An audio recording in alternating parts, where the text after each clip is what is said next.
नमस्कार साथियों, हर science classes YouTube channel पर आप लोगों का बहुत बहुत स्वागत है। आज हम फिर से एक नए वीडियो के साथ उपस्थित हुए हैं। आज का हमारा जो टॉपिक है वह है जो हमारा क्लास 10th के अंदर इलेक्ट्रिसिटी पार्ट है, उसमें से अंकित क्वेश्चन किस प्रकार के बोर्ड के एग्जाम के अंदर पूछे जा सकते हैं और एक प्रकाश और विद्युत, इस पार्ट के अंदर से अंकित क्वेश्चन बनते हैं और एक अंकित क्वेश्चन आपको जरूर मिलने वाला है एग्जाम के अंदर।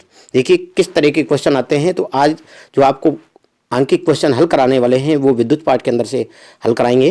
देखिए किस प्रकार का प्रश्न आएगा। एक मकान में 400 वाट का रेफ्रिजरेटर मतलब हीटर 8 घंटे प्रतिदिन चलता है। 400 वाट का रेफ्रिजरेटर 8 घंटे चलता है और 120 वाट का विद्युत हीटर 2 घंटे चलता है डेली।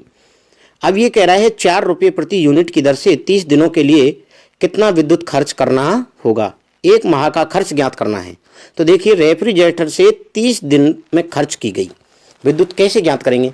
देखिए 400 वाट का हीटर है अपना। कितने वाट का हीटर है? 400 वाट का। 400 वाट का मतलब 1 घंटे चलाने पर 400 वाट खर्च कर देगा। तो 8 घंटे चलाने पर कितनी खर्च कर देगा? ये 3200। अब एक दिन में 3200 वाट विद्युत खर्च हो रही है तो 30 दिन में कितनी खर्च कर देगा? 30 गुणा 3200 कर देंगे हम।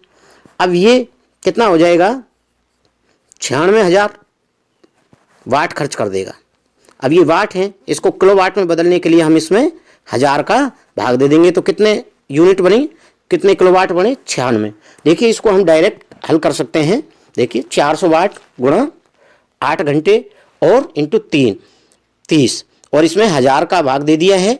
जब इसको हल करेंगे देखिए अब क्या करेंगे, इसको हल करेंगे। 1 0 से 1 0 कट जाएगी, 2 0 से 2 0 कट जाएंगी तो क्या क्या आएगा? 8 चौका 32 और 32 तिया 96। तो कितनी यूनिट बनी? 96 किलोवाट घंटे। कितनी यूनिट? 1 किलोवाट घंटे का मतलब होता है 1 यूनिट। तो 96 किलोवाट घंटे। एक महीने में कितनी यूनिट खर्च हो गई? किसके द्वारा? रेफ्रिजरेटर के द्वारा 96। अब देखिए विद्युत हीटर से भी इसी प्रकार ज्ञात कर लेंगे हम। अब विद्युत हीटर कितने वाट का है? 120 वाट का। तो 120 वाट का है, कितने घंटे चलता है? 2 घंटे। तो कितनी खर्च हुई? 240। और 240 30 दिन में कितनी खर्च हो जाएंगी? 240 गुणा 30 कर देंगे, 24 तिया 7200 बन जाएंगे। अब इसमें 1000 का भाग दे देंगे क्योंकि ये वाट में है, किलोवाट में बदल देंगे तो 7.2 यूनिट किलोवाट घंटे यूनिट इसके द्वारा खर्च हुई। इस प्रकार इसको भी हल कर लेंगे। ये डायरेक्ट अपन ने फॉर्मूला लगाया है, कितने वाट का है, कितने घंटे चलता है और कितने दिन का पूछ रहा है, 30 दिन का, और भाग दे दिया 1000 का। देखिए ये कितने? 120 वाट का। 120 वाट लिखेंगे। सबसे पहले क्या लिखेंगे? 120 वाट इंटू 2 घंटे इंटू 30 दिन का और बटे में भाग दे दिया 1000 का। और कितना आया? 7.2 यूनिट। कितना आएगा? 7.2 यूनिट। हल निकल के आएगा जो 7.2 किलोवाट के दो, किलोवाट घंटा के दो या यूनिट के दो। तो इसका अब देखते हैं। अब ये दोनों का 30 दिन का 30 दिन का विद्युत जो वे हुई है, खर्च हुई है, वो आ गया। अब पूछ रहा है 1 महीने का। अब इन दोनों को क्या करेंगे? हम प्लस कर देंगे इन दोनों को। इन दोनों का कुल विद्युत खर्च कितना आएगा? 96। 30 दिन में दोनों युक्तियों से खर्च की गई कुल विद्युत ऊर्जा, ये दोनों को जोड़ देंगे। 96 प्लस 7.2 कितना आ जाएगा? 103.2 किलोवाट। 1 किलोवाट को यूनिट कहते हैं। क्या कहते हैं? यूनिट। हमारे घरों में जो विद्युत का बिल आता है वो यूनिट के हिसाब से आता है। अपन जो पढ़ रहे हैं इसको किलोवाट कहेंगे अपन। तो देखिए जब 101 यूनिट का खर्चा कितना है? 4 रुपये। कितना आएगा? 4 रुपये। तो 103.2 किलोवाट एच या 103.2 यूनिट का खर्च कितना हो जाएगा? इसका मल्टीप्लाई कर देंगे इससे। देखिए 103.2 इंटू 4 412.8 रुपये। तो इस प्रकार से इसको हम हल कर लेंगे अगर इस प्रकार का प्रश्न आ जाता है। अब देखो इसमें आपको 2 उपकरण दिए गए हैं, 2 से ज्यादा उपकरण भी दे सकता है, 3 उपकरण दे दे। तो इसी प्रकार से हम उनका विद्युत खर्च निकाल के लास्ट में क्या करेंगे? योग कर देंगे। उनका योग कर देंगे और जितना यूनिट बनती है उसका जो दर देता है यूनिट की 4 रुपये, 2 रुपये, 3 रुपये, उससे मल्टीप्लाई कर देंगे, हमारा उत्तर निकल के आ जाएगा। इस प्रकार का बहुत अच्छा क्वेश्चन है, क्वेश्चन बन जाता है। तो पूछा जा सकता है आपसे इस प्रकार का क्वेश्चन। तो आपसे 1 यूनिट भी दे सकते, एक उपकरण भी दे सकता है, दो भी दे सकता है। तो इस प्रकार का क्वेश्चन बनता है, तो आप इस प्रकार से हल कर सकते हो इसको। अब नेक्स्ट क्वेश्चन देखते हैं। देखो, एक 100 वाट के बल्ब का प्रतिदिन 10 घंटे उपयोग किया जाता है। यदि विद्युत ऊर्जा की दर 4 रुपये प्रति यूनिट है तो 30 दिन में विद्युत खर्च की गणना। बिल्कुल सेम डिटो इसी प्रकार का उदाहरण है, आप खर्च कर लोगे। देखिए, आप इसको हल कर लोगे। 100 वाट का है, 10 घंटे चलता है, कितना है, एक दिन में कितनी खर्च हो गई, 1000 वाट। तो 30 दिन में कितनी खर्च हो जाएगी, 30,000। आप हल कर लोगे इस तरह, आप खुद करके देखना। अब तीसरा क्वेश्चन आता है, किसी विद्युत बल्ब के तंतु में से 0.5 एम्पीयर विद्युत धारा 10 मिनट तक प्रवाहित होती है। 0.5 एम्पीयर धारा 10 मिनट तक प्रवाहित होती है। विद्युत परपथ में प्रवाहित विद्युत आवेश का परिमाण ज्ञात कीजिए। जब आप देखिए आवेश का परिमाण, सबसे पहले कोई भी सवाल हो उसको हल करने से पहले ये देखो कि क्वेश्चन के अंदर क्या दिया गया है। क्वेश्चन के अंदर तो इसमें हमको दिया क्या गया है, इसके अंदर दिया गया है हमको आई का मान, विद्युत धारा आई का मान कितना है 0.5 एम्पीयर, और टी कितना दे रखा है 10 मिनट। अब इसको हमने सेकंड में बदल लिया तो कितनी सेकंड हो गई 600। अब जब आपने विद्युत पाठ पढ़ा था तो विद्युत पाठ के अंदर आपने पढ़ा होगा आई बराबर क्यू अपॉन टी, ये पढ़ा होगा, आई बराबर क्यू अपॉन टी। तो क्यू बराबर क्या हो जाएगा, देखिए आई टी, पक्षांतरण कर दिया। अब इसका मल्टीप्लाई कर दिया, इसका मल्टीप्लाई करने से आंसर कितना है हमारा 300 कूलम। अब इसी प्रकार का अगला क्वेश्चन है, देखिए 40 वाट और 120 वोल्ट के विद्युत बल्ब में प्रवाहित विद्युत धारा की गणना कीजिए। तो सबसे पहले हमने क्या लिखा, दिया गया है, क्या दिया गया है, मान, पी का मान 40 वाट, वी का मान 220, आई पूछ रहा है। तो देखो, जब विद्युत शक्ति आपने पढ़ा था P बराबर वी आई पढ़ा था, इसका पक्षांतरण कर दिया, इस V को इधर ले जाएंगे तो I बराबर क्या हो जाएगा, P बटे V हो जाएगा। अब इसमें मान रख देंगे हम। अब देखिए, ये सूत्र था अपना, जो इस सूत्र का ही पक्षांतरण कर दिया, I का सूत्र क्या आ गया निकल के, P बराबर V बटे I। अब इसका जब पक्षांतर, अब इसमें मान रख देंगे सूत्र में, देखिए I बराबर क्या हुआ, P बटे V। अब इसमें क्या करेंगे, मान रख दिया, P का मान कितना है 40 वाट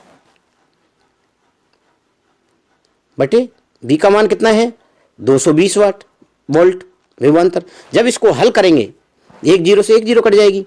अब जब 40 में 220 वोल्ट विभवांतर का भाग देंगे तो आंसर निकल के आएगा हमारा 0.18 एम्पियर निकल के जाएगा। इस प्रकार का क्वेश्चन आता है तो हल कर लेंगे। अगला नेक्स्ट क्वेश्चन है, यदि किसी विद्युत बल्ब के तंतु का प्रतिरोध 100 ओम है तो ये बल्ब 220 वोल्ट स्रोत से कितनी विद्युत धारा लेगा। तो सबसे पहले हमको क्या करना है, इसको हल करने के लिए क्या दिया गया है, आर का मान कितना दे रखा है, आर बराबर दे रखा है 100 ओम, और बी का मान कितना दे रखा है 220 वोल्ट, 220 वोल्ट दे रखा है। अब पूछ क्या रहा है, आई का मान पूछ रहा है। तो अब देखिए, हमारे पास आपने पढ़ा था, जब ओम के नियम में पढ़ा होगा आपने, V बराबर क्या होता है आई आर, V बराबर क्या होता है आई आर। अब इस सूत्र का पक्षांतरण कर देंगे, पूछ हमको आई रहा है, तो आई बराबर क्या हो जाएगा, आई बराबर हो जाएगा, इधर आर है जो इधर आ जाएगा, V बटे आर आई। अब इसमें मान रख देंगे, V का मान कितना है, V का मान है 220 वोल्ट, और R का मान कितना दे रखा है हमको 100 ओम। तो इसको हल कर लेंगे, जीरो से जीरो कट गई। अब 10 का भाग जब 22 में देंगे तो कितना आ जाएगा 2.2 एम्पियर।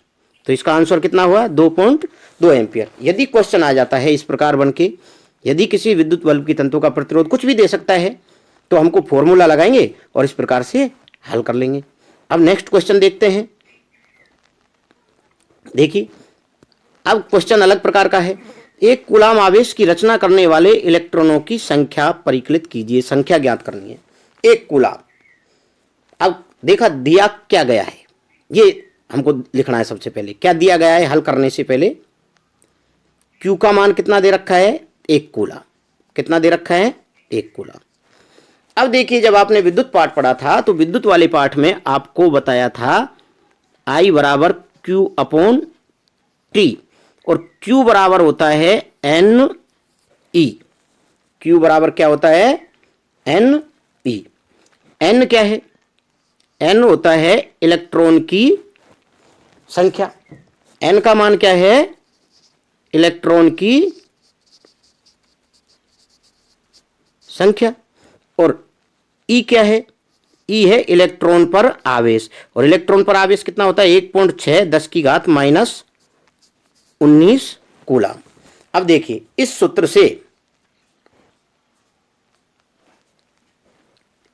से हम 1 कूलम आवेश में इलेक्ट्रॉनों की संख्या ज्ञात कर सकते हैं। देखिए, सूत्र हमारा Q बराबर N E, और N का मान पूछ रहा है, तो देखिए इस सूत्र का पसंद कर दिया, तो N बराबर क्या हो जाएगा, Q बटे E।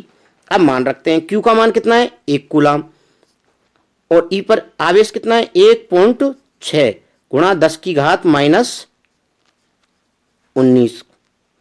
अब ये माइनस की 10 गुणा 10 की घात माइनस 19, जब इसको ऊपर ले जाएंगे तो प्लस की हो जाएंगी। देखिए ये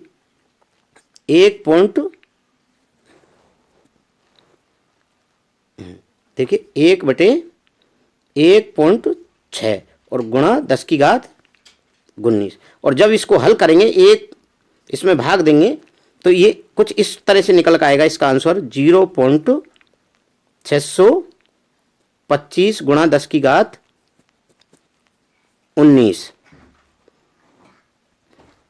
अगर आपसे प्रश्न पूछता है तो ये इसका आंसर हो जाएगा।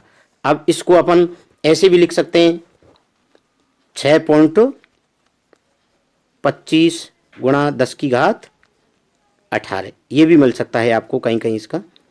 तो 1 कूलम आवेश में इलेक्ट्रॉनों की संख्या कितनी हुई, 0.625 गुणा 10 की पावर 19। इस तरीके के सवाल पूछे जा सकते हैं बोर्ड क्लास के अंदर। देखिए, और हमारे चैनल को आप लोगों ने सब्सक्राइब नहीं किया है तो सब्सक्राइब कर दें, जिससे कि आपको नए नए वीडियो के नोटिफिकेशन मिलते रहें। धन्यवाद।